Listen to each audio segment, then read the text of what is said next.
Hey folks, Dave from Opposing the Matrix. How the heck are you?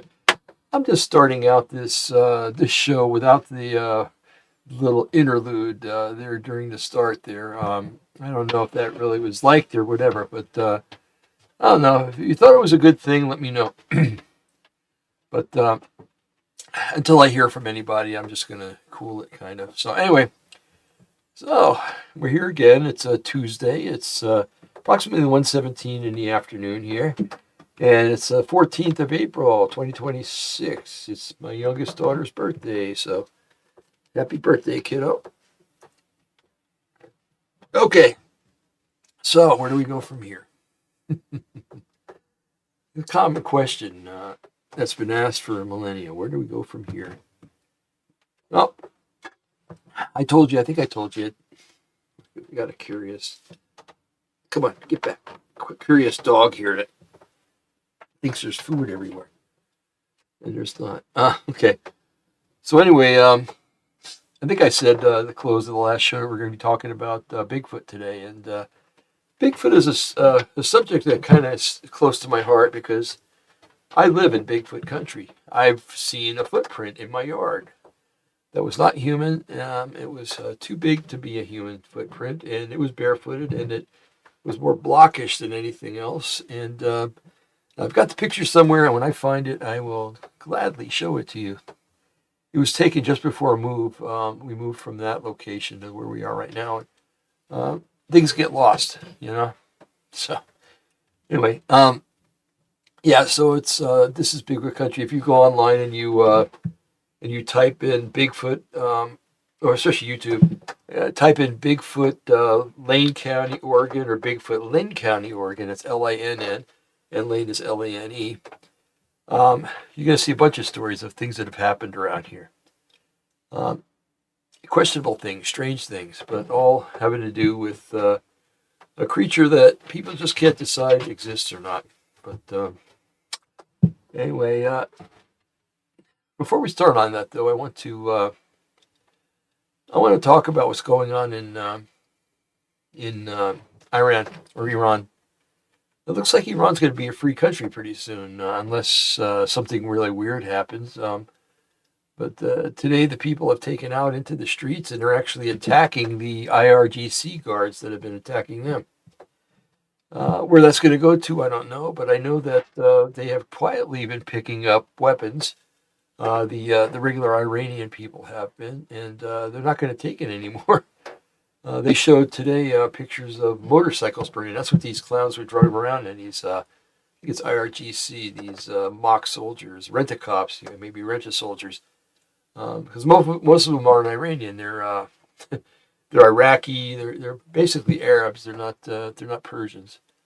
And I think that the prior administration, should I say, in Iran, hired those guys because he knows that Arabs, for a lot of times, are without mercy, and especially if they hide behind the cloak of Islam, they're some pretty mean people. They could be, I should say, not all of them, but anyway, so it's been interesting to watch, and it's like 47 years. Isn't it interesting? It's been 47 years as Trump's the 47th president of this country. There's just some numbers that they seem to jump out recently. I don't know. It's just really weird. 47 and 47.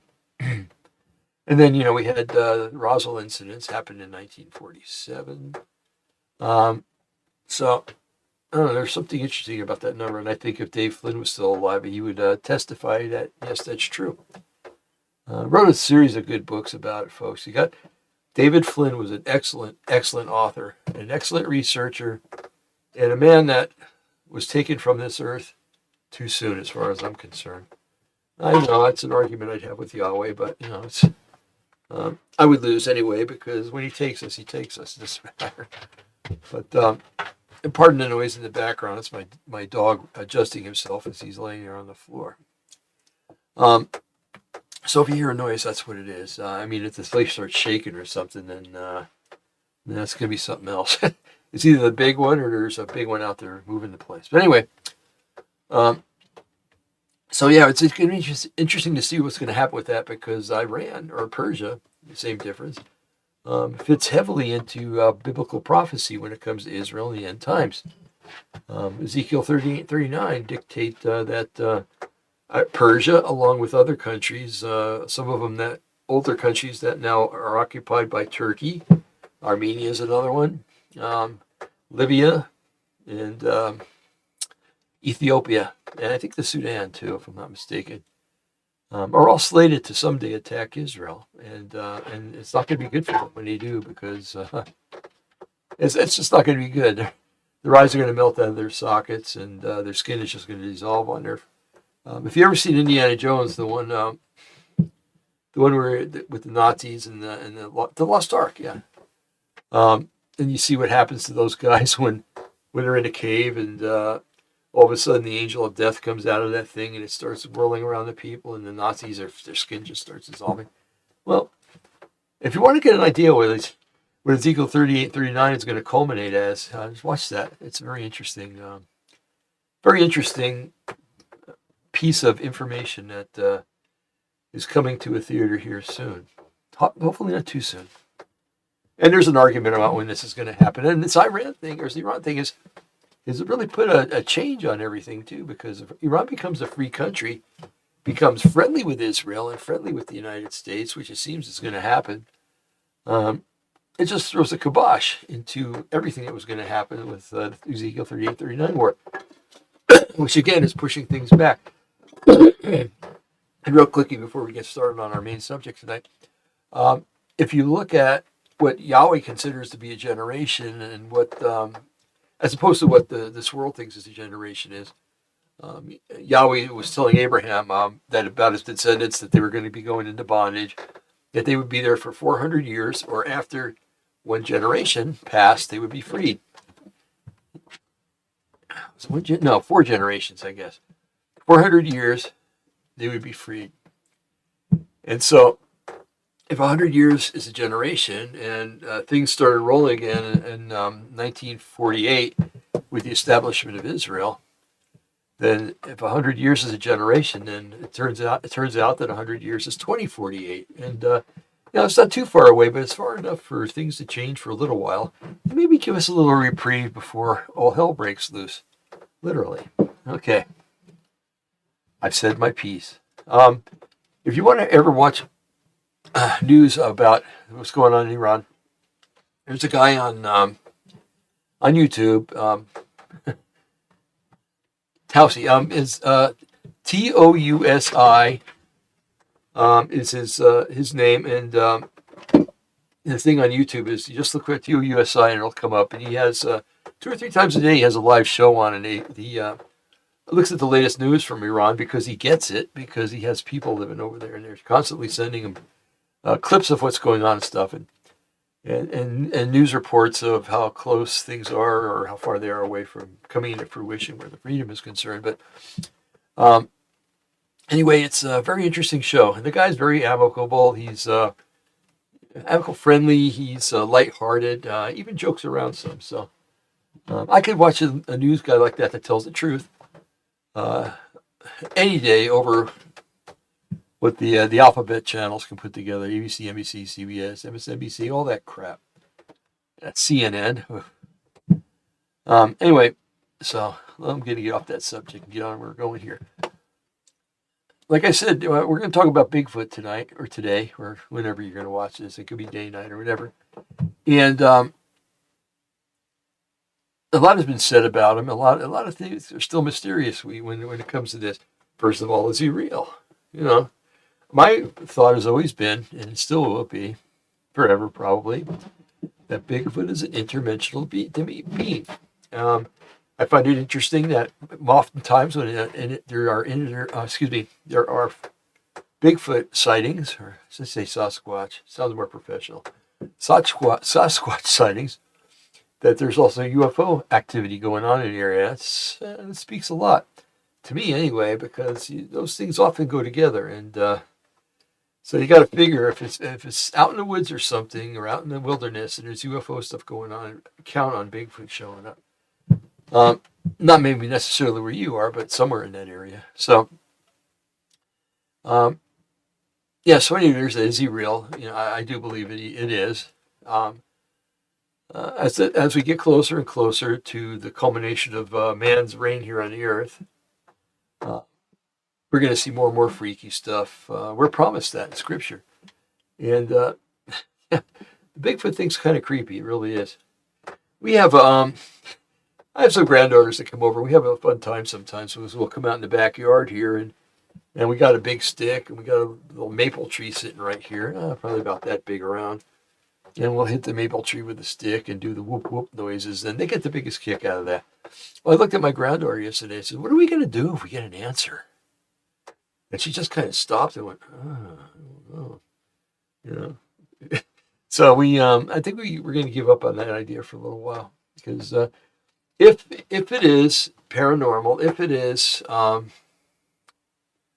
would try to say of occult nature, and we're calling it, what separates us from Deuteronomy that tells us not to seek after those things? Okay, so we put the kibosh on that, realizing that we were wrong and asking Yahweh for forgiveness and so on. So, see, I'm not beyond making mistakes. I'm the chief mistake maker as far as I'm concerned. But anyway, so new Bigfoot connection. Is Sasquatch a fallen angel? And you're going to see why I asked that question in a minute. Okay? But I'll let you know about it right now. And the videos and the stuff that we watch and the stuff that I read from, you're going to see that it's a bona fide question. But there's a guy that's you're going to be looking at tonight in the video. His name is David Pilates. You've probably seen him on the internet if you're interested in disappearances and stuff like that. He's like the chief guy. He's got a ministry, or I should say a program, or not a business, but anyway, it's called Missing 411. Okay, and it has to do with looking into disappearances in national parks and such. Many people go missing in national parks. That's why we don't go there. Being believers, we're probably protected, but still, why tempt fate? Um, so he runs Missing 411, but he's well. Here, let's get another little idea. I'll kind of read to you what he's about, okay, and where he comes from, and all that good stuff, and then we'll come back to this, okay. So here we go. I got it called up here. Okay, David Pilates, his last name is spelled Paulides,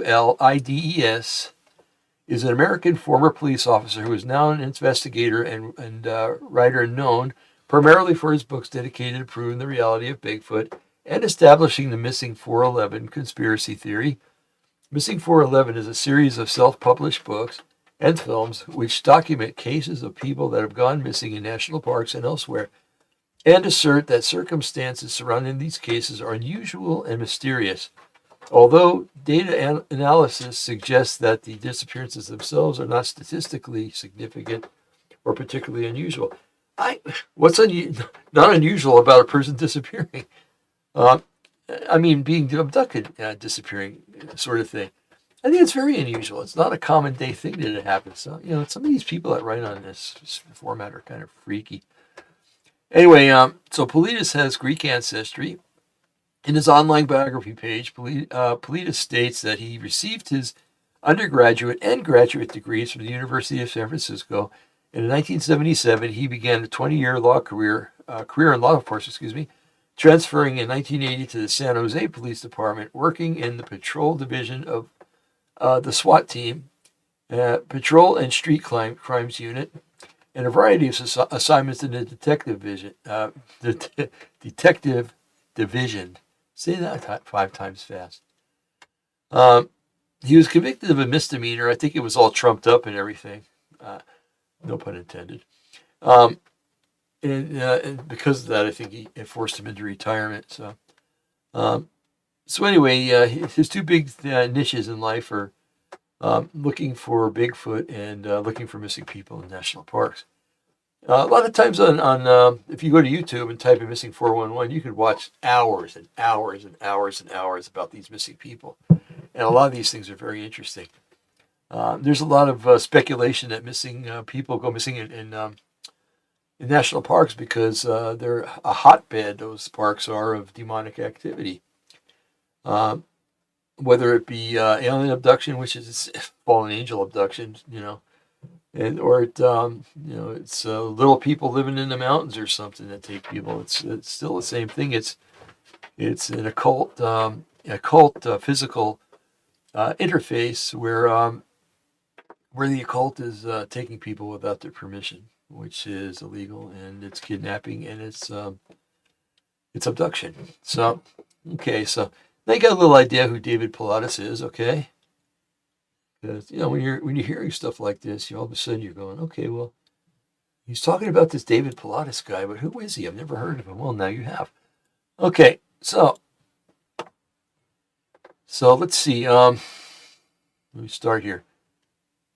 So there's been a lot of historical sightings of Bigfoot. I think if they have published ad nauseum on the internet and on these different channels like Discovery and all the other ones that have shows like this, documentaries about Bigfoot. They show the Patterson film, taken I think like 1967, if I'm not mistaken, in Northern California, up near Trinity Alps, which is a very beautiful part of California. Makes you forget you're in California, which is why a lot of people go up there that live there. And also in 1958, there was a Bluff Creek incident, but I'm not too familiar with that one. But what interests me also here is that Jacques Vallée thinks, when talking about this subject, thinks that also that they're interdimensional. And Jacques should know because he did. Jacques was very instrumental. He was a UFO researcher from way back, and he's got several degrees. One of the smartest people I've ever read. I've read just about all of his books, and that and all the books about alien abduction and about UFOs. Between him and Alan Hynek, I might be the most versed person in the world when it comes to the subject, other than them. But Jacques Vallée, when he was doing his research, right away, right at the beginning, he was talking about, okay, they're visitors from outer space and everything.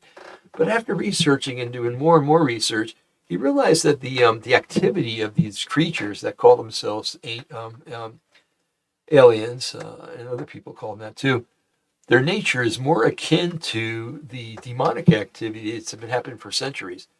The way they pop in and out, the way they torment people and torture people in the whole 9 yards.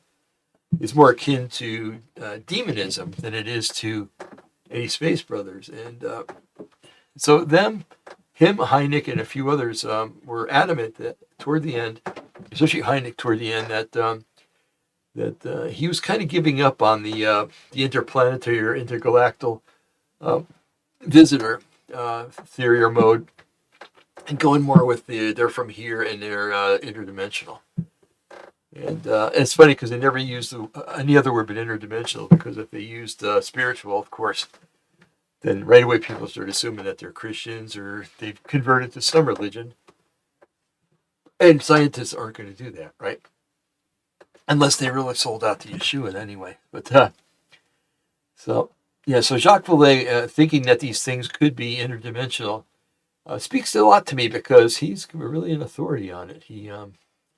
When I spoke in Roswell with Joe Jordan in 2008 at the Military Museum about, we plan to put a religious aspect behind UFO abduction phenomena in our talk, and it really pissed off a lot of people.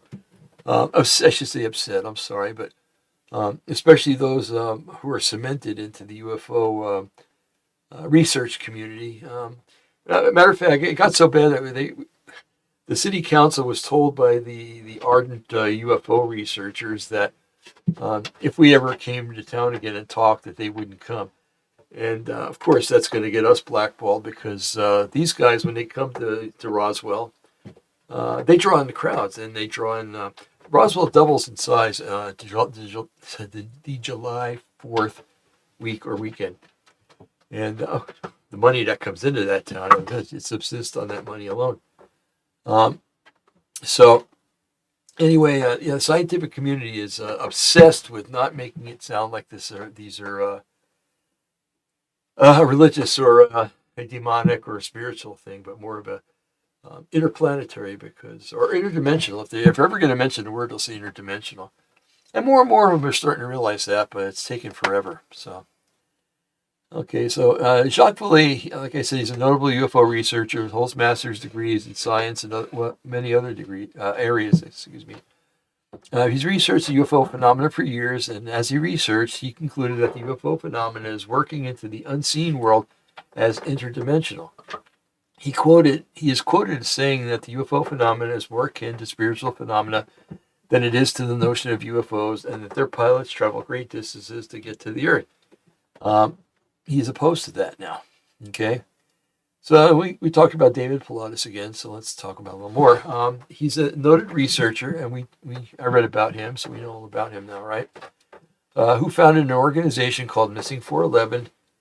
He has searched for individuals and has done so for many years. He took a sample of Bigfoot hair that somebody had acquired. Somebody that he could trust also, okay? So he took the Bigfoot hair and he brought it to have it analyzed for its DNA. He wanted to know what the DNA looked like, okay? So according to him, the test came back with the mitochondrial DNA that shows the mother's ancestry, okay? The father's is paternal DNA, and it doesn't tell as much as mitochondrial DNA. So it showed that the Bigfoot the mother's ancestry was human. Okay, it had human DNA, human chromosomes. According to him, the test came back with mitochondrial DNA that has mother's ancestry, which is human, but DNA from the father's ancestry, which cannot be identified, meaning not human. Okay. How many of you see where I'm going with this, huh? How many of you see that a tie-in here with Genesis 6? Okay, I'm just curious. Okay. Now, this seems to echo the very essence of the idea conveyed to us in Genesis 6 of the Watchers, also known as fallen angels. This suggests that Sasquatch may actually be a Nephilim in nature. Because if he has human, he's not fully fallen angel. Okay? So he would have to be half human and half fallen angel, and that's exactly where the Nephilim were. It would be so interesting if you could somehow make a time machine and go back before the flood and show the pictures of a Bigfoot to somebody that lived during that period, before the flood, when the Nephilim were roaming the earth, or you could see it yourself, I guess, if you went back there, just to see what their reaction would be if they looked at it and said whatever language they speak, Bigfoot, or Nephilim, and then we would know. So it's always been my contention, Dave Ruffino here, that Sasquatch or Bigfoot phenomena has always been spiritual in nature. It always will be. And we'll look at why I proposed that and have for many years. Let's see. So the DNA mystery. Now, this is called the Ketchum DNA study. Ketchum is a guy that David Pilatus knew. And they really came close in this research realm. And he's the one that runs a DNA lab, okay? So he did the DNA study. Who Dr. Melba Ketchum is... Dr. Ketchum DNA study.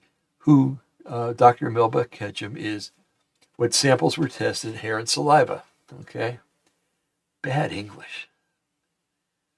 I get in a hurry typing. It's interesting. Findings: mitochondrial DNA matched human. Nuclear DNA had unknown sequences. And folks, just about every creature on the face of the earth has been sequenced, had their DNA sequenced, and for them to say it's unknown means that it's something that's foreign from the earth. It's not from the earth. And for the fallen angels to have had relations with women before the flood and produced children shows that it's possible. Okay, so obviously it's quite possible that there's been some hanky-panky going on in the background all these years that we don't know about. So Research was documented by David Pilates, a professional investigator by trade and a man who's famous for a series missing 411. Looks like I read this before. David does not seek fame. He's already famous. Okay, why does he need fame? He's already famous.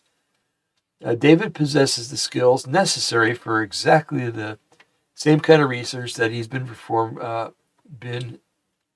performed regarding Sasquatch. It's important to remember, too, that DNA doesn't lie. And if the DNA that David submitted for analysis was from a Sasquatch, then we have to recognize that the research is truthful and honest, unlike modern scientists who use circular reasoning to try to prove the theory of evolution. What do I mean by that? If you walk up to a scientist, how do you date the fossils? He'll go by the strata of rock that they're in. And then you walk up to another geologist, let's say, well, how do you determine how old the strata is? And he'll say, well, that's determined by the fossils that are found in it. Okay, circular, it doesn't go anywhere except down the drain. Okay, all right, let's see. And they use a lot of other circular reasoning too. It's just sad that people fall for that crap. Anyway, one has to wonder if the DNA taken from one of the Nephilim before the flood, that if you could do that, if it would produce the same result as the Sasquatch DNA provided, kind of like what I said, the time machine thing. For the Nephilim had to possess female human DNA markers, and because we don't know, because we don't know its DNA, because we don't know it, the DNA from the Watchers looks what it looks like. We can only strongly believe that it may have looked very similar, if not exact, to the DNA that David Pilates had found, or that the lab had found when they did the DNA of Sasquatch. Okay. You know, it's interesting too. Kind of a little side thing here. When the Ark had been discovered by I forgot his name now. Forgive me. But anyway, he had taken the DNA that or actually the dried blood that he found on the top ceiling, and also on the mercy seat of the covenant, or the Ark, excuse me.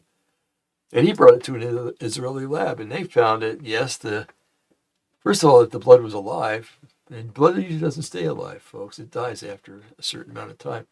But this 2,000-year-old blood came alive again after they put normal saline in it, heated it up to human body temperature.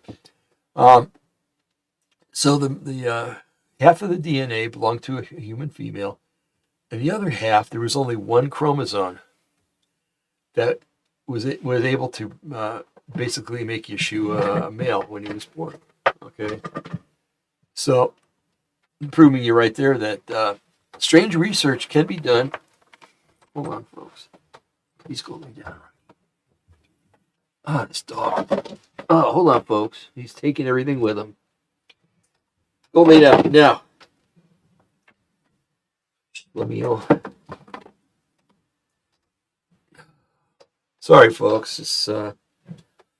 This breed of dog is very headstrong, and they're going to do what they're going to do, unless you teach them not to. And I've yet to teach this dog what not to do. So let me get this back up here, and we're jamming again. Okay, make sure we're not on speaker right here. Good. I think I may have turned up the sound a little bit. I hope not.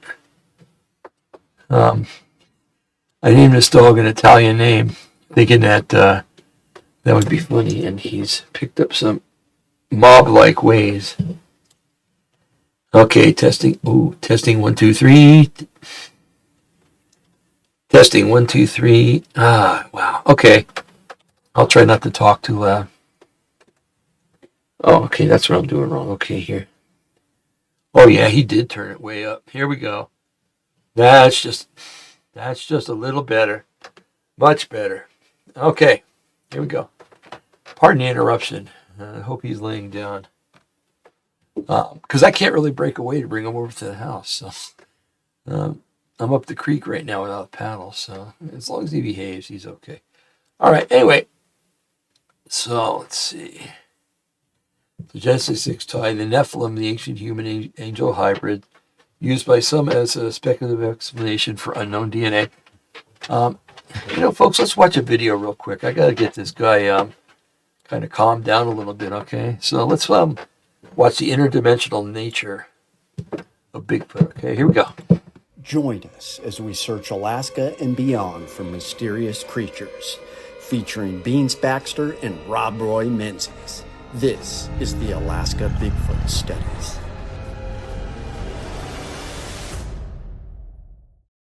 I hope everybody is enjoying getting ready for Christmas. I did want to give a shout out to Wild Frontier Crafted on Instagram, also part of the Wanderblessed YouTube channel. I'll throw a link out there, but they did give me this Sasquatch Santa Christmas ornament that I have hanging on my tree. So you can go to wildfrontiercrafted.com. I will throw the website in the description. And they have all kinds of products besides Sasquatch themed products, but really cool channel, Instagram page, and their made in Alaska stuff is super cool. So check them out. Greetings all, it's Chook here with the Alaska Bigfoot Studies. Wanted to talk about a couple things, give you some updates.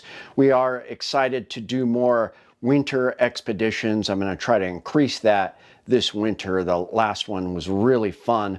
I also wanted to talk about, if anybody has any information, could you email me at chooksoutdoor@outlook.com, especially about the New Jersey drones, the New York drones that are going on right now. There's a bunch of interesting theories, and it's just fascinating, and it is a new chapter in the whole Bigfoot, UFO story, and it's pretty fascinating. But back to Bigfoot, interesting story. I met with Heather from Sitka, and she told me an interesting story about her and her husband, what they experienced at a hot spot in Northern California. They did not know that this was a hot spot as you were entering the redwood forest, getting closer to the coastline. They decided to take a walk, and they knew they'd be coming back in the dark because it was late afternoon, so they did this big hike down this trail, and then they were coming back. It got dark, and then it was just pitch black dark, and they said that there was something following them through very thick trees in pitch blackness, and it would periodically just snap a big log. It was not a bear, it was not a moose, it was not a deer, it was something bipedal that they could hear walking, 10, 15 feet to their side that was just messing with them and just snapping logs and everything. Really fascinating story. So definitely reach out if you have any stories like that. I really enjoy them. But I wanted to talk about the interdimensional connection. Shout out to Jomo and the kids. I know he really enjoys the interdimensional Bigfoot stories, but I'm starting to think that that may be the only theory that makes sense for me, because otherwise, why are we not finding, solid evidence, solid photographs, a captured one, teeth, dead one? There is the possibility, I'm not ruling this out, that they are just so intelligent and they can sense cameras and they evade and they capture their dead and bury them or destroy them somehow, and they're just leaving no trace. They are just so smart, they know to stay away and just erase all trace. Now, I have no doubt there are spots where they can get away and not really be messed with, because there are some spots here in Alaska, especially even here in the south central region, where the only way you can get there is by helicopter. We're talking coastal areas where it's just sheer cliffs, and then there's, thick forest on top of those cliffs with deadfall that you can hardly walk through. And you can't land a boat there. You can't fly a plane there. If you get lucky, you might land on a sandbar or maybe a lake in the area. But if there's nothing around there, there's hundreds and hundreds of square miles you just cannot access unless you have a helicopter. And even then, it's going to be, there are some spots that helicopters won't even go. I'll just say that it's very thick areas. So they can get away. That is possible. They can be so far away into that thick, undiscovered territory that we're not going to find him. But, you'd think by now we would have, captured one or had a partial body or something. It's just, it's frustrating, and they just elude us. The world's best hide and seek participant ever. And what makes me think that it's an interdimensional connection is when I was talking to Heather, she was saying she hasn't met a tribe yet that does not have a word for, the Sasquatch, Bigfoot, hairy man, wild man. Like literally every tribe on North America is familiar with this. Now, another buddy was telling me that, some of the elders have information on certain tribes where they can communicate with these creatures, and they're holding that very secret, and they pass it on to a select few. Really interesting theory, but just the fact that all of these tribes have stories that are related to legend, sometimes maybe some supernatural abilities, and then we have all these eyewitnesses. There's no doubt when they manifest, they are a flesh and blood creature. They leave footprints that sometimes have detailed fingerprints and the toe prints in the prints, and then we have these credible eyewitnesses that have come close, looked at them right in the eyes, got a great look at this big bipedal, ape-like, man-like, hairy creature that's 9 feet tall, and they see them. There's no doubt that these incidents happen, these encounters happen, and yet we still can't prove 100% that they're there. They evade trail cams very well. I do believe that the Patterson-Gimlin film was real. I know that can be a little controversial. Some people don't believe that. I think that's one of the top pieces of evidence we have, but otherwise the photographic evidence is, sometimes we get something interesting, but it really eludes us. So that only leaves, in my mind, they have some kind of ability to cloak themselves, and I believe they are going into another dimension. Now, I always talk about Louis L'Amour's book, The Haunted Mesa, and the reason I talk about that, it was the last book he ever wrote. It was like the early 90s, late 80s. He spent his whole life writing these cowboy western books, and then suddenly he writes a book that's totally different. Now, this book has a character, he travels through Santa Fe, New Mexico. I used to live there. I thought that was great. But he is looking at this mystery, and there's these people of this certain tribe that can go into these kiva structures, and then they've got these round portals on the wall. And what he finds out is you can go through these portals, and when you go through it, you are in this crazy rainforest world. You come out, there's massive trees, clouds everywhere, and big 10-foot tall, hairy Sasquatch-like creatures. Now, just a bizarre story for him to write about not only Sasquatches, but Sasquatches living in an alternate dimension.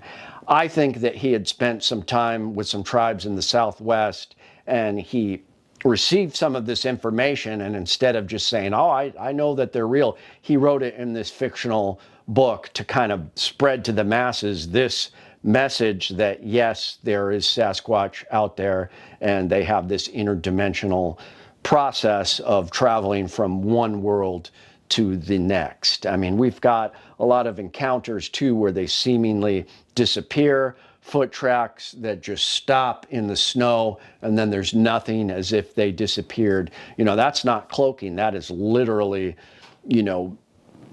dissolving from this reality.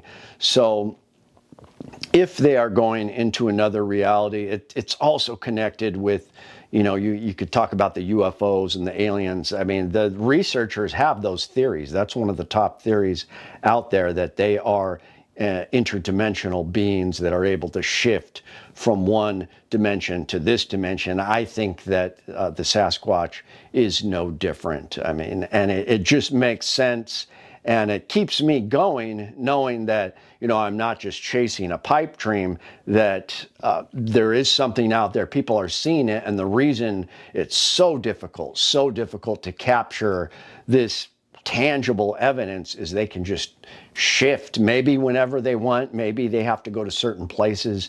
It's hard to say, but I do think something is going on in this interdimensional world. Now, I think that there may be multiple dimensions, multiple universes, and not one Bigfoot in one area. It's not going to be identical to another Bigfoot at the other end of the continent, the other side of the world. Now, this is a universal phenomenon. We've got Bigfoot in China, the Yuan. We've got all over Asia, in Europe. We've got just these creatures are sighted literally everywhere around the globe, which is also very interesting. It's odd that it would be this universal archetype within the consciousness of basically all humans. So I do think, like I said, that some of them are coming from different realities, different areas. They're different species than the other one, say at the top of North America and the bottom of North America, Or from different South America fathers. even. They're coming from different places. There's different rules involved with those realities, and their abilities may be different. It's just fascinating. So please comment, let me know, email me if you have any interesting information. But I do think, and I know they call it the woo factor, and sometimes it can get a little too far out there and people wear their tinfoil hats, but I'm starting to think, I want to stay positive about this and believe. I'm starting to think that it's the only way that some of this can be possible. And, it does sound crazy and just like a pipe dream, but the fact that we have pretty much every tribe in North America aware of this creature with stories and legends that go hundreds, if not thousands of years back, something is going on. So let me know what you guys think. We're enjoying this series. Hopefully I'll get together with Beans and Rob and some of the other people out there, and we'll get more movies and videos out for you. It's Chook, your friend in the field. Well, it's interesting. I'm not so sure that there are. I know there's not at least 9 or 10 dimensions according to science and according to physics, but at the same time, I don't think that many of them are inhabitable. According to science, most of them are curled up so small you couldn't even see them. But anyway, he did mention that he thought it was he thought Sasquatch is interdimensional. Excuse me. By the way, the dog is in the house. I couldn't deal with it anymore. He's usually so good out here, and I don't know why. Maybe he sensed something out here. We've had cougars and stuff out here before. Boy, when he senses those, he won't stop. He just runs around the house, and he wants to get out and fight, I guess. Okay, so anyway, hopefully no more interruptions. Would that be nice, huh? Okay. Alrighty, so let's see. I want to get back where I was. Okay, here we go. All right. Okay. So Genesis 6, there's a Genesis 6 tie, I believe. Nephilim, the ancient human angel hybrids used by some as a speculative explanation for unknown DNA. That, to me, that explains it. Okay. But there are critiques. Peer-reviewed journals rejected the methodology. Mainstream science does not support the results of David's tests. Okay? And of course not. If you're going to say that something is interdimensional, it's the same thing as saying something spiritual. If you say something spiritual, then there's got to be a God, there's got to be a devil, there's got to be a heaven and a hell. And scientists aren't going to believe that. They don't want to believe it. They end up believing it after they take their last breath, but that's another story for another day, right? So isn't it surprising that other scientists would not peer review this information? It's got to be noted that any suggestion that it might be entering in or exiting a reality via a portal, in other words, another dimension, or interdimensional doorway, just freaks people out. We just know she comes. We just know comes to light one automatically thinks of the spiritual realm when you think of interdimensional, right? And if you speak in the spiritual realm, then the idea of Yahweh pops up. I think I just said that, but that's a little more succinct, huh? Most scientists are atheists and will shut down anything that could even remotely lead to the idea of the subject that God would come into the mix. There you go. So let's look at the interdimensional theory. Vanishing cases. For example, Art Osman's 1924 kidnapping story where Bigfoot vanished. Okay? Bigfoot vanishes in almost every story. And not a lot of stories, it's not like I was looking at him and poof, he was gone. But I thought I was being stalked and I turned around and there were footprints there, but they ended. Well, where did he go? Did he go up, down? So I remember reading a story years ago about a woman who lived out on a farm by herself. Gutsy gal, huh? Farming all by herself. I think that's pretty awesome, actually. So one night, her dog was getting really agitated and irritated and spooked. And so she took a shotgun and went outside. I think that's normal. If there's a raccoon out there that's going to attack your chickens or, a coyote that's going to go after your cows or whatever, you want to dispatch it to save your animals. So anyway, she took the shotgun and went outside. Not too far from the house, she saw a Bigfoot looking at her and at her house. So she fired at the thing. Okay. Now she was known for being a good shot. Okay. Hey, a farmer and a good shot. This woman's got a lot of good points going for her here. So she knew that she hit the thing when she shot it. But about that time, the bullet would have hit the Sasquatch. It disappeared. Interesting, huh? Okay. So it reappeared to her right. Yeah, I believe that's right. Okay. She reappeared to her right, and she shot again, and it disappeared. This happened a few more times, and then after a while, the Sasquatch finally disappeared for good. Okay. But the thing here is that it disappeared, and that bullets didn't bother. That's another thing that's kind of strange, because if it's a tangible object, the bullet's either going to go in or it's going to bounce off, but it's going to hurt. Something traveling at that speed when it hits doesn't just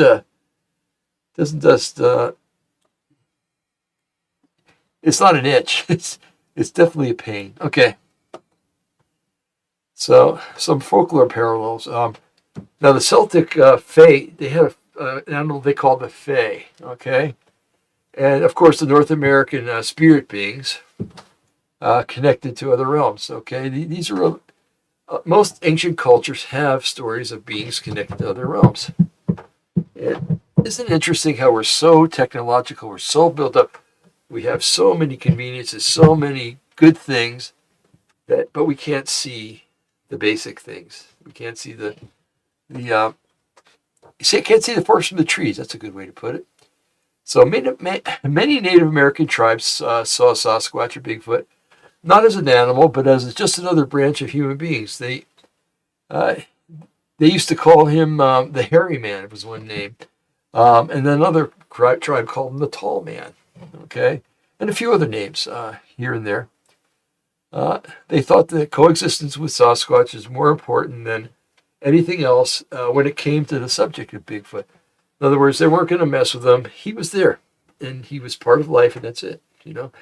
Just like the trees are over there and they're a part of life, and and the corn that comes up every spring or every summer, that's a part of life. The Sasquatch was just something else that, unlike the Nephilim that existed and then bothered the Native Americans, and they had to kill them.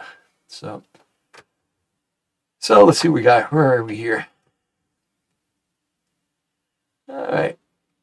They thought the coexistence with Sasquatch was more than important than anything else, and it came to the subject when it came to the subject of Bigfoot. Okay, now quantum speculation. Some enthusiasts cite speculative physics, multiple dimensions, to explain the disappearances. Well, poof, there we go again. Now, the word enthusiast just bothers me, okay? because they're not calling me a researcher, they're not calling me serious. They're calling me an enthusiast. Being a sci-fi fan is an enthusiast. Yeah, you go to the movies, and you might, if you're a kid, you might read the comic books. You might, uh, for Halloween, you might dress up as Superman or whatever. That's an enthusiast. But when you're serious about it and you research it and you know all the nuances, all the ups and downs, and everything else of the subject, then you're not an enthusiast. You're more serious than that. But it's quite amusing because it makes it sound like the phenomena researchers are just a fancy, or the research itself is just a fancy. That's popular right now, but someday will never be thought of again. Okay. The title researcher is much more applicable and far less insulting. That word research. It's like when you used to call abductees experiencers. Well, yeah, of course, but an experience can be either good or bad. An abduction is always bad, okay, because you're taken against your will. I know that sometimes the abductees accept their fate, or what they think is their fate, and they start to go along with it and accept it, but still, yeah, they're still abductees. Many times, let's look at the UFO connection. I know that we're going to see a video maybe in a couple of minutes here. Many times when there are Sasquatch sightings, there are also UFO sightings in the same vicinity. It's been my assertion that the UFO phenomena is associated with fallen angel and demonic activity. I think I proved that a million times. As I mentioned earlier, Bigfoot has the ability to disappear, and so do UFOs. Their pilots, for instance, disappear too when they want to. And we know that because they can be in your bedroom trying to give you a hard time, and when you use the name of Yeshua, they disappear. Okay. Let's see. UFOs and their pilots. Okay.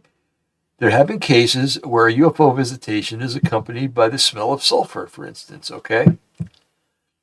Often said to be the smell of rotten eggs. And you know the smell, right?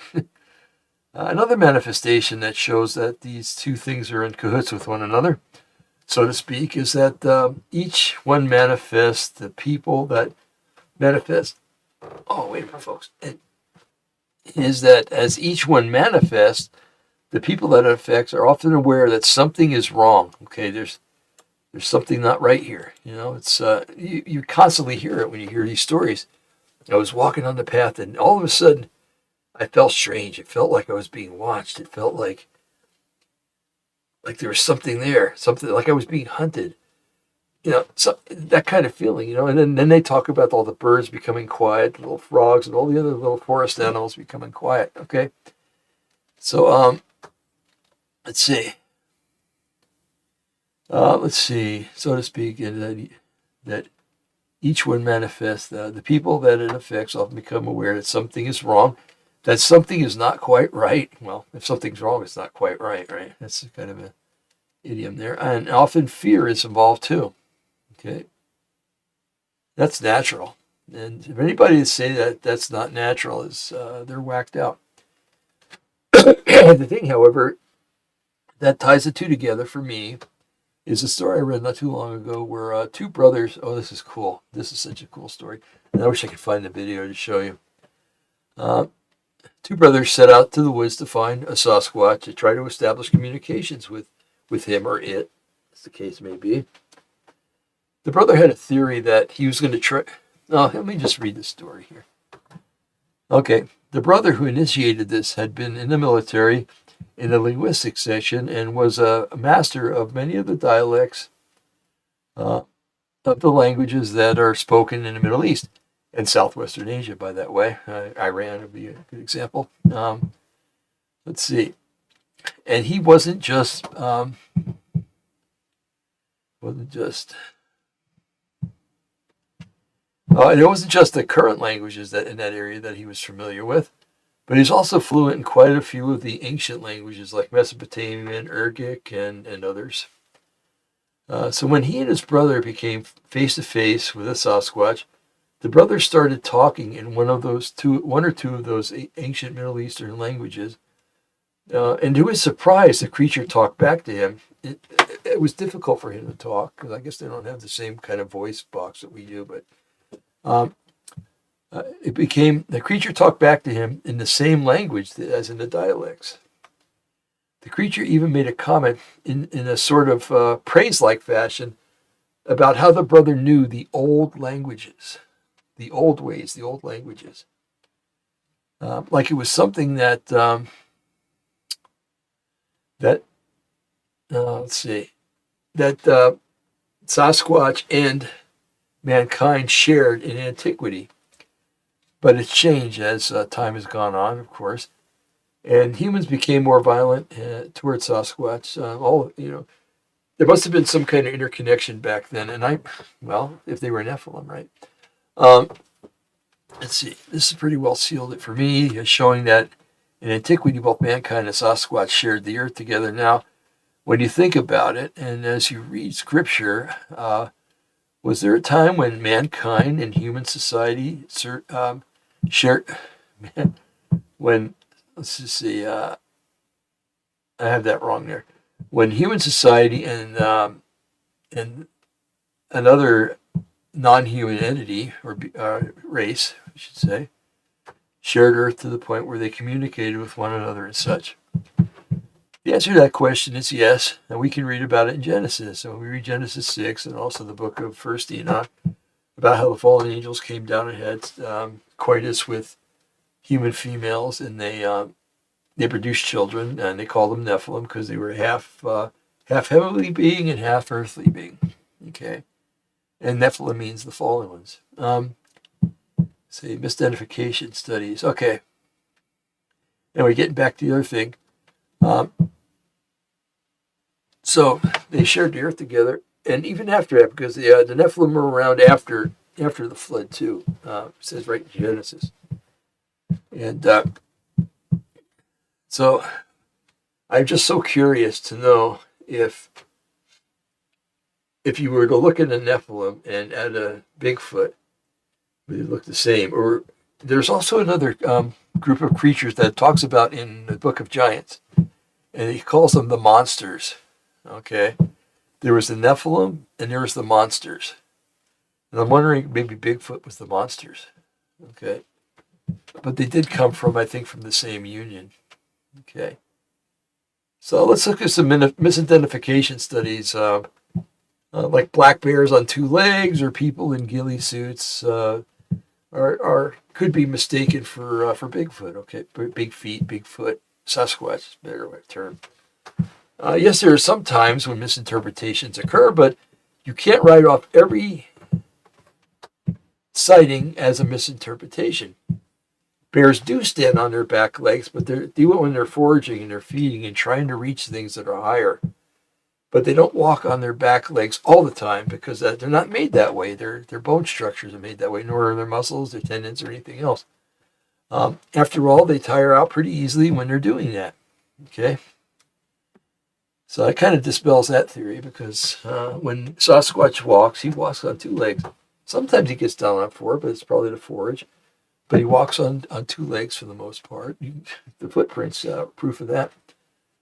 So talking about ghillie suits, I don't know if you know what that is, but it's a suit that you wear and it makes you look invisible almost. It makes you look like your surroundings. It has strips of camo, stuff like that, and over the face, and it's got stuff on it that makes it look like sticks. And if you're dressed in one that's appropriate for your area, you could be there all day long. Nobody knew you were there, unless you made yourself known, of course. But and that's what a ghillie suit is. And it's supposed when let's see, it's definitely possible that a ghillie suit could be mistaken for a Sasquatch. However, the ghillie suit is only as big as the person that's wearing it. Okay, they don't make ghillie suits that make you taller, more broad, or anything else. Well, maybe a little broader, It's only as big as the person wearing it, and they aren't many 8, 9, and 10-foot pranksters running around the woods trying to fool people and make them think they're Bigfoot, right? And we have to remember that many of the sightings that happen are seen by ex-military personnel who know exactly what a ghillie suit looks like, and probably would not mistake one for a Sasquatch. Okay. In addition, a ghillie suit does not come equipped with an ape-like face, a mask, or many of the other characteristics that Sasquatch seem to possess. So that kind of, for the most part, rules both of those out. Okay. All right. So, what are some of the psychological factors? What are patterns, recognitions humans see, and what they expect? In other words, if you go to a football game, you expect to see a football, right? If you're driving in your car down there, you expect to see other people driving in their cars. You expect to see pedestrians. You expect to see a whole bunch of things: stoplights, stop signs, cops. Okay, I think that the people that thought this up, that think that they see Sasquatch because that's what they want to see, are a little bit whacked out. Yeah, there might be your one or two cases out of 10,000 where the people actually went looking for something and maybe thought they saw something, or actually did see something, because sometimes when you go looking for stuff, it finds you. So I think that people who thought this one up, though, didn't think very hard. The premise is that humans see what they expect to see. Okay, that's what they're saying. In many cases, that's true. However, when a hunter is out hunting deer, he expects to see deer and maybe a bear or some elk or the little forest creatures that run around, the squirrels and skunks and everything else. I hope they don't see skunks during the day, because they're usually rabid when they run around during the day. Okay, when hikers are exploring the countryside, they too expect to see the normal forest creatures. They expect to see beautiful mountains, beautiful mountain scenes, luscious streams of water, waterfalls, and other things like that. I think that if you polled all the hikers that have had Bigfoot experiences and asked them if they went out into the forest expecting to see a Sasquatch, the majority would tell you that they didn't go there for that reason. They simply went to hike and to see peaceful scenes, and to hike and do. And what about the people that live in rural areas? Okay, like we do here. They expect, or I expect, to see beautiful scenes. Expect to look out my backyard and see mountains back there, and when it snows, to see snow in those mountains, and to see the trees blooming in the springtime, and to enjoy nice and sunny days where the kids can go out and play, things like that. As a matter of fact, I'll bet that if you told them before the sale of the house, let's just say we were selling our house, and the people that were buying it asked if there's anything else we wanted to tell them, and I said, well, this is a Bigfoot area, and every once in a while, this isn't true, but this is fiction, okay? But every once in a while, we have one walk through the yard, and we've had one peeking in the windows every once in a while, and making these horrific howling noises and stuff. Sometimes keeps us up till 2 or 3 in the morning. You think those people are going to buy the house? No, they're not. They're not. So rural people see them, they're not going to really say much. Plus, they got to worry about their neighbors. If the neighbor, you tell your neighbor, hey, we saw a Sasquatch yesterday. He was in our yard. Oh, yeah, right. Mm-hmm. Okay. The chances are you get that response rather than, oh, yeah, well, they've been around here a lot, I don't know. Let's see. Scientific skepticism. No solid physical evidence, such as bones remain, have ever been produced. Okay. That's true, I guess, huh? The fact that no bones have been found attributing them to Sasquatch is easily answered. If they are bona fide creatures native to the earth, and if they are so close to man that they may have a presence of sentience, they can think for themselves, they're aware of themselves. And, it can be very possible that they bury their dead. Okay, that's the mark of an intelligent being. You care about your dead and you bury them. Okay, but the fact that no bones have been found is strong evidence that these beings are maybe interdimensional. If Sasquatch do possess sentience, and they are interdimensional, I'm laughing because I have this program where I speak and it types what I'm saying, and it works good for the most part. But some of the stuff it puts on here, it's just That's why I kind of stop and look at it for a second. Okay. Let's see. To possess sentience, and they are interdimensional. There we go. Then it would stand to reason that if one of them dies or was hurt, they would be brought back to their own dimension to be laid to rest among their own, right?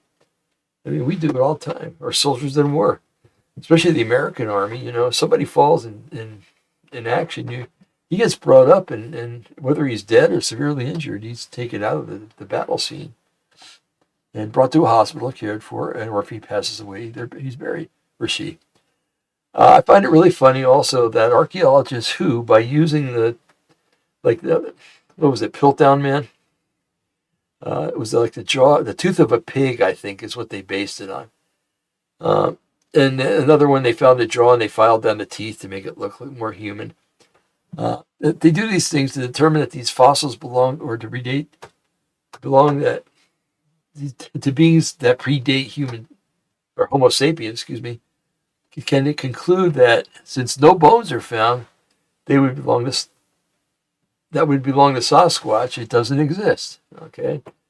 How many years has archaeologists been around? How many skeletons have they found of our missing links? No, they haven't found any missing links, but of ancestors like Lucy, Australopithecus africanus, I think she was, and Homo erectus, and Cro-Magnon was so much like normal man. Neanderthal. Sure, they found some Neanderthals, but their speculation now is that Neanderthal was just another human being. Homo sapien, I should say. And so anyway, when scientists try to prove it, they find a pig tooth and say, "Oh, this is a human tooth. Look at they found this." Or they find a jaw and they file down the jaw, and it's funny how they can make a whole skeleton out of one little jaw piece, to make it look like our ancestors were apes, Well, I don't buy that poppycock. I did once when I was a kid and I was stupid and didn't know any better. But when you think about it for a while, and you ruminate on it, you realize, hey, this is a stupid idea. I can't believe this anymore. Okay. All right. See, perhaps someday some scientists will, like secular scientists have done in the past, stick together 2 or 3 bones of a modern animal and claim that they belong to a Sasquatch. Or they will find a jawbone that has teeth that are ground down so that they're made to look naturally ground. Whereas they were filed down with a file to make them look like human teeth. And to make them look real, they aged thousands of years. Perhaps then scientific community will be accepting the reality that the cryptozoological oddity does exist. So, here's the deal. Okay. How are we doing on time? I think we're doing pretty good, actually. Just over an hour. I still got 2 or 3 more videos I want to look at, okay? Before we go. So, are these encounters simply misidentifications or phenomena beyond current science? Okay. Take a couple seconds about it and think about it. It's are they misidentifications or a phenomena beyond current science? Well, if scientists can't believe it, then it's a phenomena beyond current science because they don't go out of their way to look for it. They don't go out of their way to try to maybe see that it's true. What was it? There was a program that was called Finding Bigfoot, and they had this woman on there, the most irritating person in the entire universe. Every time they found something or heard something, she had a contrary opinion about it. It's like, what the hell do you have her on the show for? If you're trying to have her on the show to show that there's a contrary opinions, just tell people that, hey, what we find, some people don't agree with. Don't have this woman on there making anyone that believes in Sasquatch or anything else, belittling them and making it seem like it's a stupid idea. I know that we're supposed to be objective and listen to other thoughts and stuff like that, and that's good. But at the same time, my goodness, you're trying to prove a point. Don't. I don't know. I'm going to shut up, I guess. So my opinion, which I don't think sounds jaded or is jaded, that scientists or secular researcher or something like that is that these things are real. However, they're interdimensional, like I've said all along. The fact that their DNA mixed with that of mitochondrial DNA is human, and the paternal DNA is undeterminable, causes me to jump back to Genesis 6 and to the account of the Watchers or the fallen angels having coitus with human females and producing Nephilim. Okay? Having read many cases of encounters with the Sasquatch, it is impossible to pass up the notion that these beings seem to be able to disappear at will. With this, they either have an incredible cloaking ability, or what I think is more practical is they're able to pop in and out of reality, and that is the Matrix. It's also reminiscent of some of the Bible accounts of Yeshua not being present one moment and present the very next moment. Like in a twinkling of an eye. The scriptures that talk about this say that the disciples were fearful because they thought that it was a spirit that that then they came into their presence, and they were so frightened to look. Yeshua's calming effect and direct intervention to tell them that it was him and not a spirit. He had to calm down. It's not a spirit. It's me. Okay. Again, no doubt about it in my mind that these evidences prove that the spiritual realm is far superior than the matrix realm. That is linear time. And the beings on the other side operate on another set of laws that we are not familiar with, nor are we capable of. Okay, so it's funny. When you read the account of Yeshua popping into at that one present time, it's hilarious because they're all fearful of. They're all together fearful because Yeshua was crucified. He had not yet risen to heaven yet, and so they're afraid, and they didn't know what was happening. And then, so you got the crowds outside that are forming that, would kill these guys or stone them right away if they could get to them. And so they're cowering and worried about that. And then all of a sudden, poof, Yeshua's there. And and finally, he proves to him that he's really Yeshua, and that this is his new body and stuff like that. And then you got a guy named Doubting Thomas. You've heard that phrase before, I'm sure. And Doubting Thomas says, "Well, I'm not going to believe this unless I see the nail prints in his hands and the wound in his side." Well, be careful what you ask for, because poof, all of a sudden Yeshua shows up, and he says, "Here." He says, "Here. Here's my hand. Put your finger in my wound, and here's my side. Put your finger inside the wound." And to show him that he was real flesh and, well, I don't know if he was blood, but he was real flesh. And that was his new body. That was his heavenly body, which we'll all have someday. Thank you. Oh, I can't wait. This body's wearing out, man. I just want a new one. Anyway, in my mind, there's no doubt that that Bigfoot or Sasquatch is interdimensional, that they can disappear and reappear. Let's watch a couple more videos, okay? Because I think it'll help you to see more clearly what I could do here. It's I'm limited when it comes to explaining things, but when you have videos of other people that think just like you do, or can prove things that you'd like to prove, but you really can't get the point across. In other words, many witnesses make a good thing. So, alrighty, so let's see. I don't think we saw that one. Okay, let's look at the mystery of... Have you ever wondered how a creature so massive, so powerful, I don't think we've can seen just this disappear yet. without a trace? For decades, stories of Bigfoot have captivated us. Yeah, we but have. The real We've mystery seen this. isn't Okay. Let's go to what Bigfoot really is. And this says, I believe this is the one that has David Pilates in it. And right at the beginning, he says, Bigfoot is a fallen angel. Bigfoot be a fallen angel. Well, one of the things that really isn't talked a lot about Bigfoot but I ask often. Okay, hold on, folks. For Is some reason, what- there's no sound. Okay. All right, let's see here. I gotta fix that because I don't want you guys, you know. Bigfoot be a Okay, fallen there it angel? is. Well, one of the things that really isn't talked a lot about Bigfoot, but I ask often, is why is Bigfoot restricted from coming in contact with us? A former homicide detective collected hair samples from something living in the forests of Northern California. He sent them to a genetics lab. The mitochondrial DNA came back human, but the paternal side, the nuclear DNA, matched nothing. Not human, not any known primate, not a single species in GenBank's entire database. After nearly 20 years of investigation, David Paulides says he knows what Bigfoot really is. And it's not an ape. The detective's method. Picture a guy who spent 20 years in law enforcement.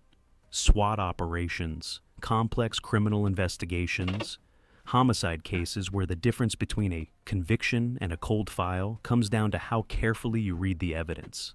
That's David Paulides. So for the next 2 years, I spent 50% of my life going there and interviewing Native Americans, locals who had encounters. And when he retired, he didn't pick up golf. He picked up the strangest cold case in American history. Most Bigfoot researchers show up with night vision cameras and enthusiasm. Paulides showed up with interrogation techniques, chain of custody protocols, and the same methodical patience that closes murder investigations. No assumptions, no desired outcome, just evidence, patterns, and wherever those patterns lead. His investigation started on the Hoopa Valley Indian Reservation in Northern California, an area dense with old-growth forest and sightings that go back generations. The tribal members there didn't treat Bigfoot like a mystery. They treated it like a fact of life. But they'd never had someone approach them the way Paulides did, with a detective's notebook and a detective's patience. He wasn't interested in blurry photographs or campfire stories. He wanted witness testimony he could cross-reference, physical evidence he could send to a lab, patterns that held up across hundreds of independent reports from people who'd never spoken to each other. He spent months in the area, earning trust, conducting interviews the way he'd interview witnesses to a violent crime. Careful, structured, looking for details that would either corroborate or contradict. He brought in Harvey Pratt, a forensic sketch artist who'd spent decades working with the Oklahoma Bureau of Investigation. Pratt had drawn the faces of killers, kidnappers, suspects in some of the most high-profile cases in the state. Paulides sat him down with eyewitnesses, one after another, and Pratt did what he'd always done. He listened. He asked precise questions about facial structure, brow shape, eye placement, proportions, and he drew. What came off that sketch pad stopped everyone in the room, witness after witness, independently, without seeing each other's sessions, described the same face. And it wasn't an ape. The features were structured, proportional. The brow was heavy, sure, but the eyes held something recognizable, something disturbingly close to human. Pratt had drawn hundreds of criminal composites in his career. He knew what he was looking at. They weren't describing an animal. They were describing a face. We had over 30 sightings of people that reported Bigfoot along the San Juan River up in the Bloomfield to Shiprock area. Me and Stan started tracking this creature about a mile or so. It looked exactly like a large version of a human track. It measured 21 inches. So unless something's out there bigger than Shaquille O'Neal. The smoking gun. The footprints came first, and they were everywhere. Casts taken by different people across different decades, from California to Washington to Minnesota to Oklahoma, showing the same anatomical features over and over. Dermal ridges, the equivalent of fingerprints on the soles of feet. A mid-tarsal break. A flexibility in the middle of the foot that humans don't possess, but that would be biomechanically necessary for something heavy navigating rough terrain. Forensic podiatrists examined these casts and couldn't call them hoaxes. The complexity was too precise. Fake dermal ridges that follow anatomically correct patterns, that very slightly print to print the way real fingerprints do, that show pressure distribution consistent with actual walking, and planted in remote locations where nobody would ever find them unless specifically looking? That's not a hoax. That's an anatomical impossibility to forge. And for what purpose? Who's spending months engineering biomechanically perfect fake feet to stamp into mud? In places nobody visits. Then there were the sounds. The Sierra sounds, captured in the Sierra Nevada mountains decades ago, sit in a category all their own.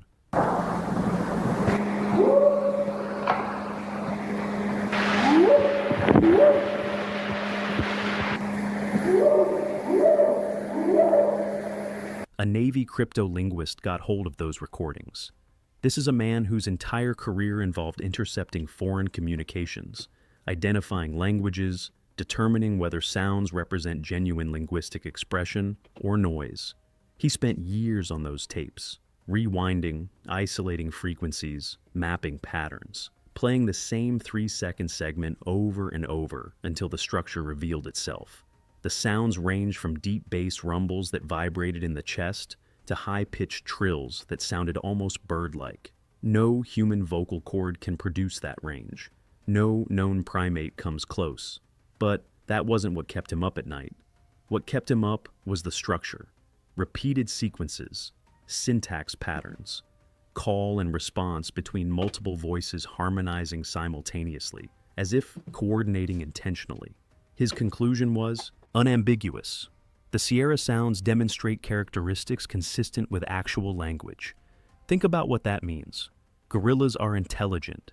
Chimpanzees use tools. Orangutans solve problems that rival young children.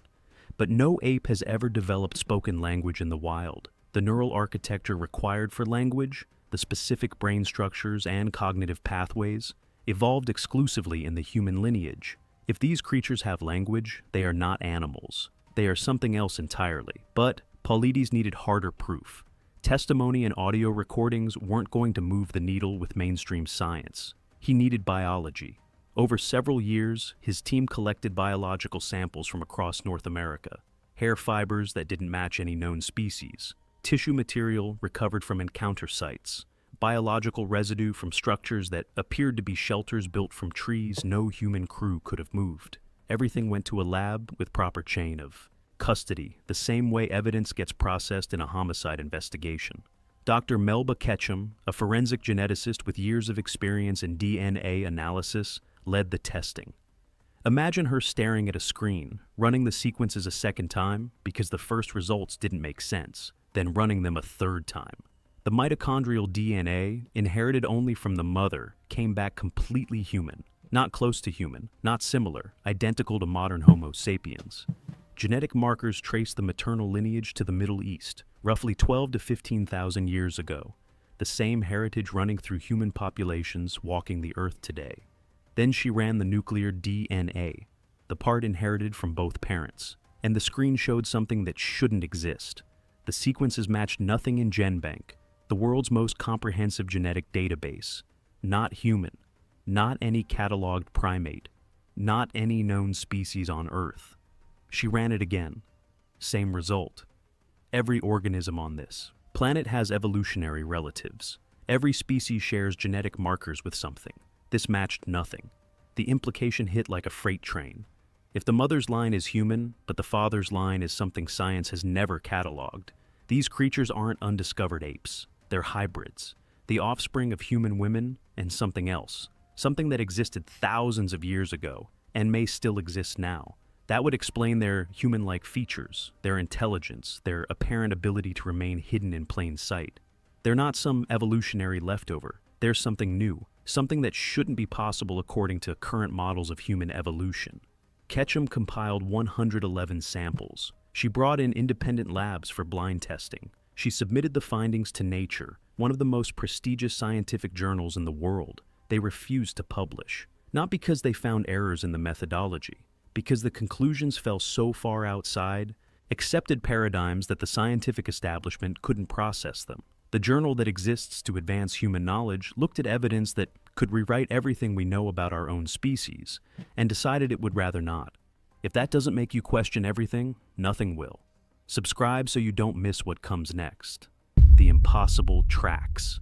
Paulides tells a story from Colorado that stays with you. A tracker, experienced, methodical, the kind of person who reads snow the way most people read a newspaper, picked up a set of massive bipedal prints crossing a snowfield at elevation. The prints were enormous, 18 inches long, sunk deep into packed snow. The tracker crouched beside them and did what any professional would do. He measured the depth, factored the snow density, calculated the stride length. The math gave him a weight estimate of 1,200 to 1,400 pounds, over half a ton. He followed the trail across open ground, photographing, each print documenting the consistency of the stride. The gait was smooth and deliberate, no dragging, no stumbling. Whatever made these prints moved with the confidence of something that had walked this terrain its entire life. And then the track stopped, not at a tree line, not at a rock formation, not at a river or a ridge or any terrain feature that could explain the disappearance.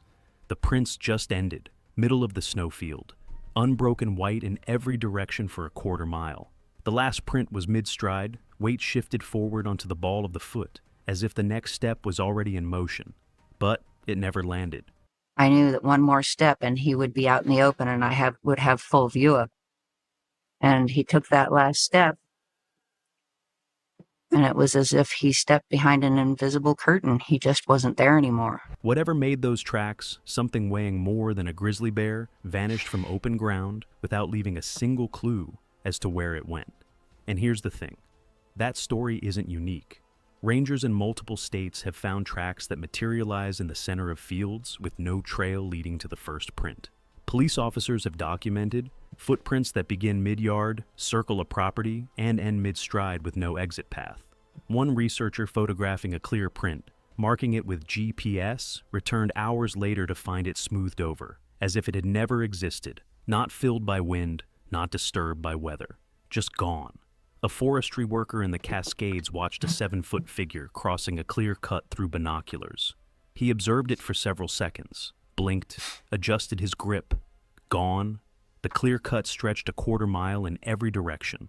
A family camping in the Pacific Northwest heard something massive circling their tent, saw its silhouette in the flashlight beam, and then every electronic device they had died simultaneously. Flashlights, phones, cameras, all dark at the same instant. When they got a light working again, the creature was gone. Tracks led to the campsite, but none led away.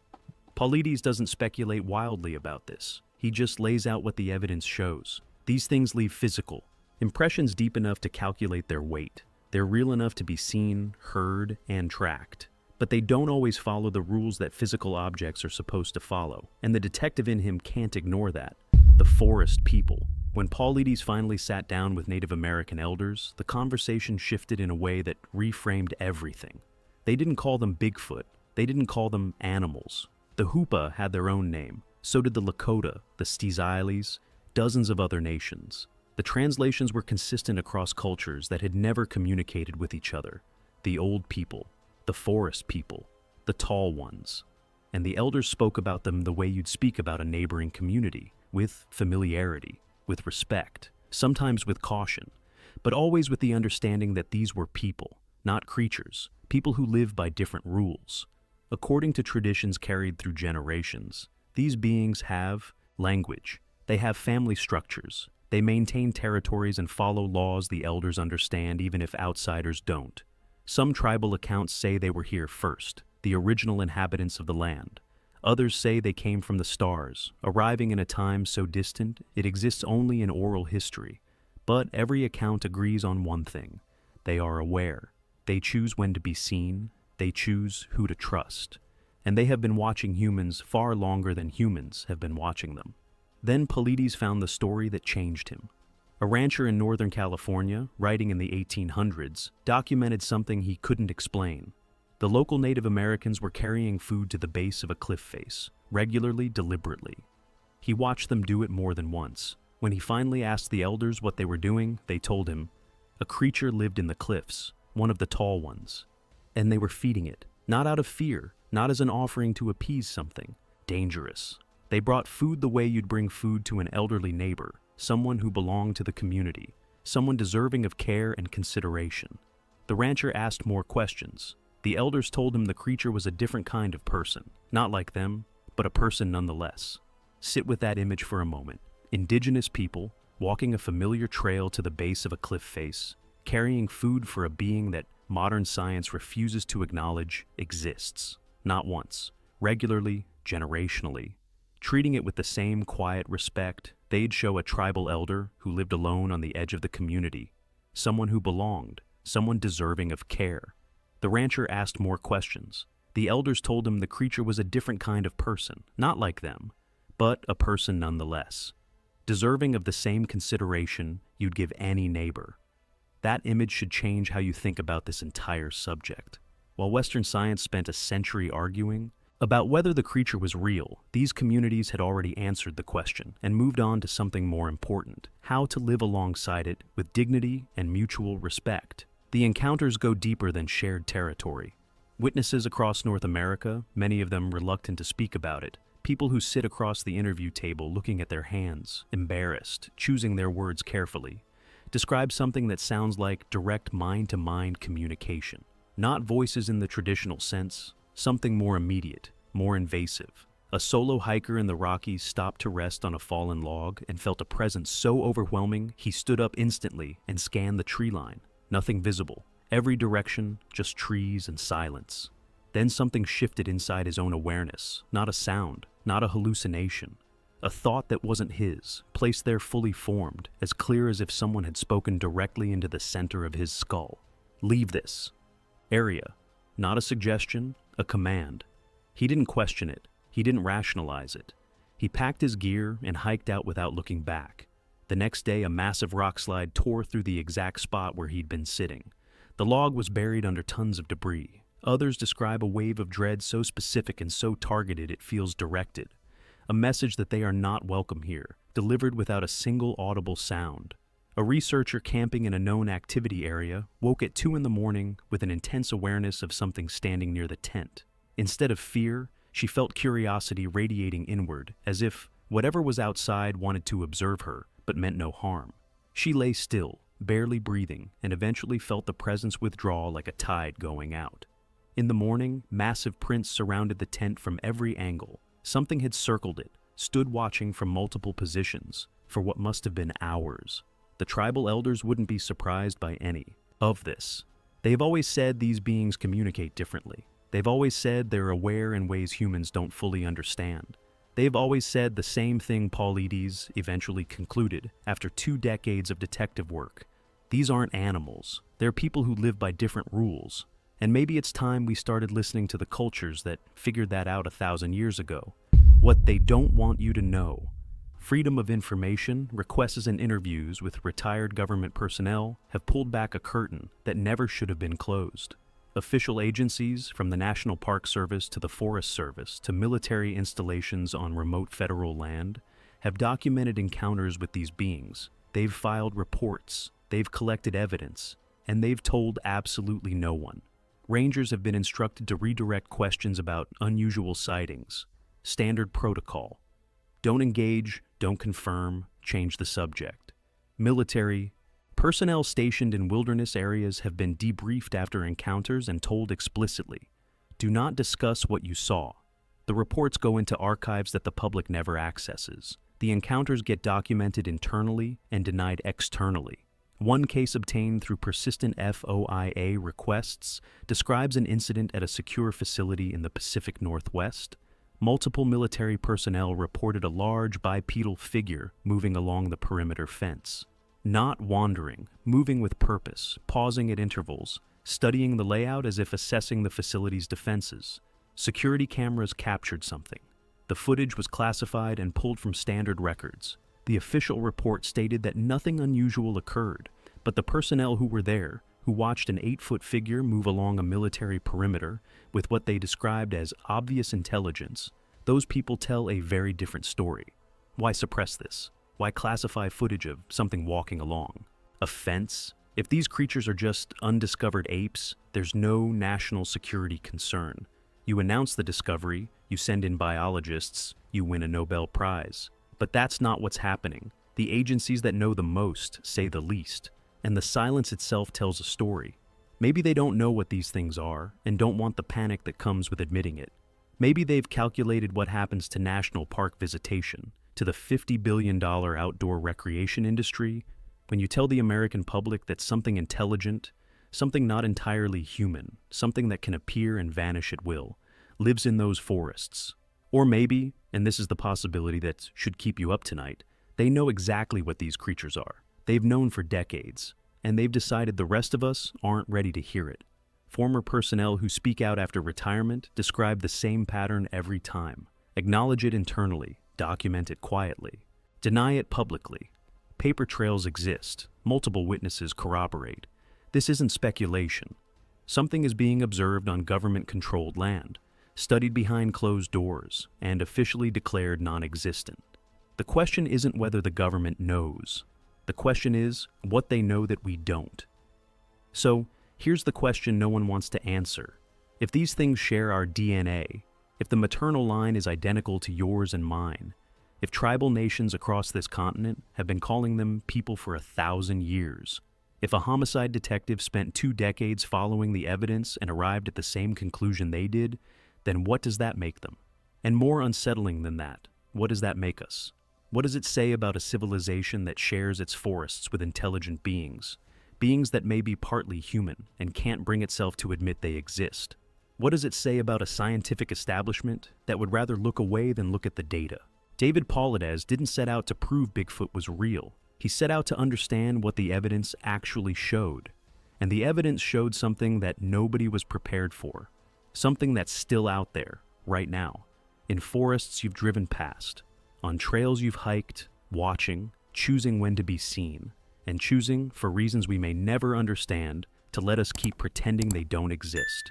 Hit subscribe if you're ready to go deeper, because this rabbit hole has no bottom.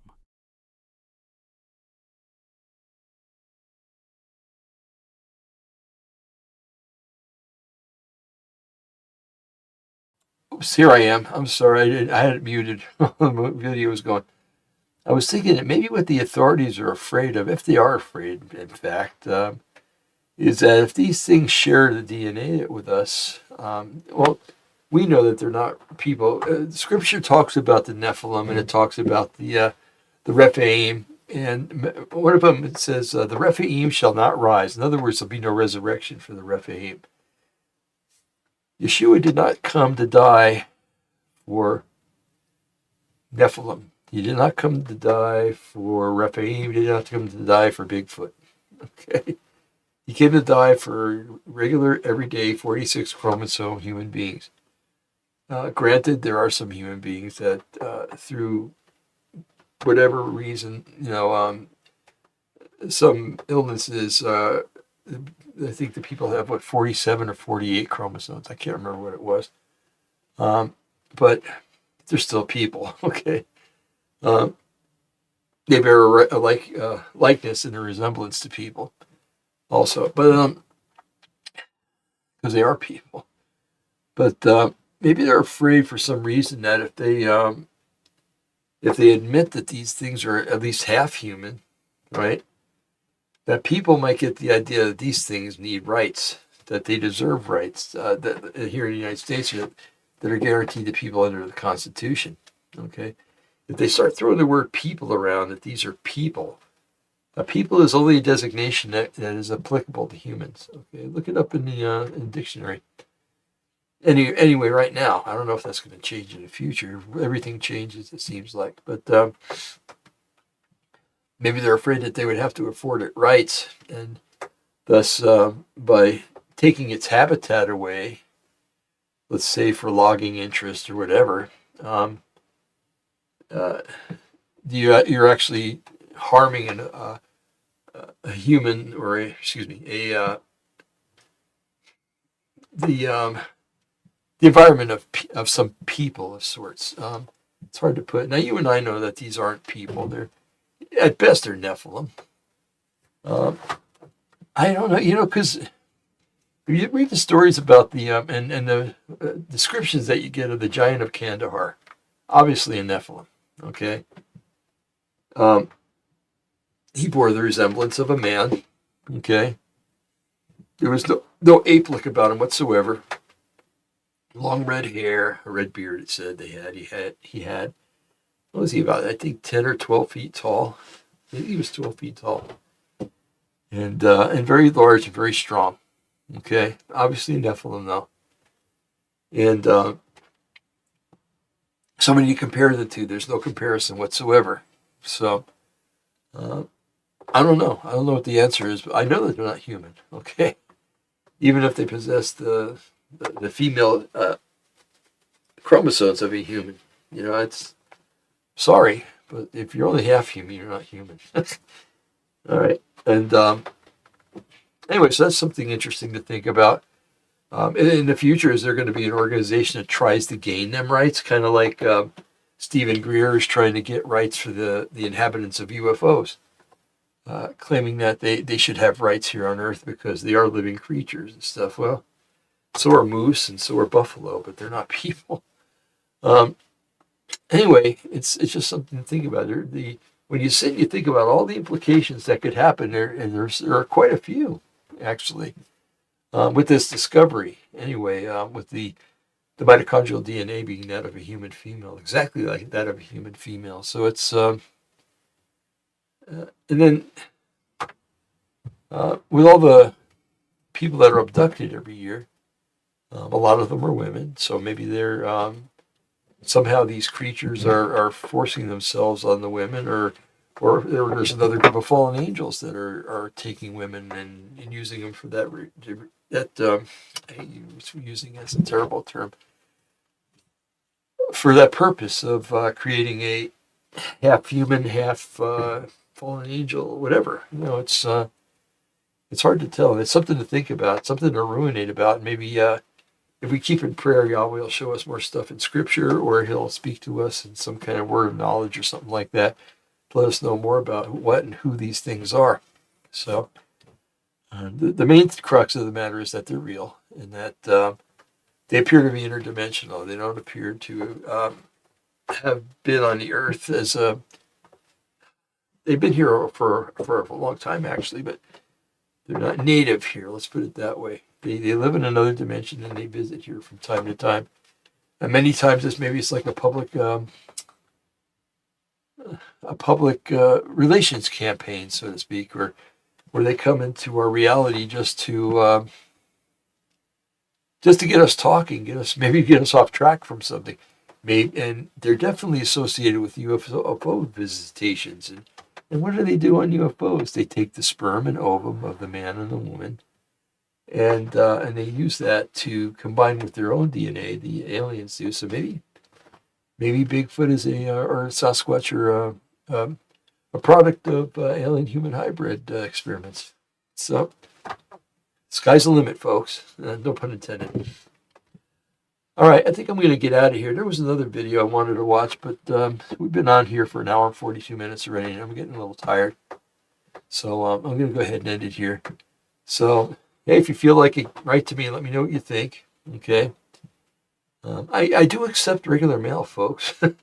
If you want to send me regular mail, it's opposingthematrix1@gmail.com. Just send me a letter. Tell me that you watched.